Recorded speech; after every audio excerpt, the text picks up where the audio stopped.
Welcome to Bala cars. இப்போ நீங்கள் பார்க்க போகிற கார் பார்த்தீங்கன்னா மஹிந்திராவில் பொலிரோ அப்படிங்கிற காரை பற்றி தான் பார்க்க போகிறோம். வாங்க வீடியோக்குள்ளே போகலாம். இந்த கார் பார்த்தீங்கன்னா மஹிந்திராவில் பொலிரோ மாடல் பார்த்தீங்கன்னா 2021 மாடல். ஓனர் பார்த்தீங்கன்னா ஒரு ஓனர் இருக்காங்க. இதோட வேரியன்ட் மேலே P60 அப்படிங்கிற வேரியன்ட் தான். கிலோமீட்டர் பார்த்தீங்கன்னா 1,27,000 கிலோமீட்டர் ரன்னிங் ஆகிருக்கு. கம்பெனி சர்வீஸ் ரெக்கார்டு தான் இருக்காங்க. டயர் பேன் பார்த்தீங்கன்னா 4 டயருமே ஒரு 70% நல்லாயிருக்கும் இருக்காங்க. ஏசி வந்துடும், power steering, power window, ABS, airbag வந்துடும்.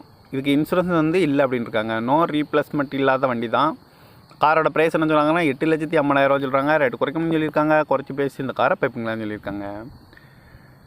கார் பார்க்க முடியும் இடங்கள் பார்த்தீங்கன்னா பவானிங்கிற இடத்துல தான் அந்த கார் பார்க்க முடியும். TN 46 AA 2737 அப்படிங்கிற நம்பரில் தான் அந்த கார் இருக்குது அப்படின்னு இருக்காங்க. ஓனர் பார்த்தீங்கன்னா ஒரு ஓனர் இருக்காங்க. 2021 மாடல். டயர் பேன் பார்த்தீங்கன்னா ஒரு 70% நல்லாயிருக்கும் இருக்காங்க 4 டயருமே. இந்த காரோட ப்ரைஸ் என்ன சொல்கிறாங்கன்னா 8,50,000 சொல்கிறாங்க. ரேட் குறைக்கணும்னு சொல்லியிருக்காங்க. குறைச்சி பேசி இந்த காரை பைப்பிங்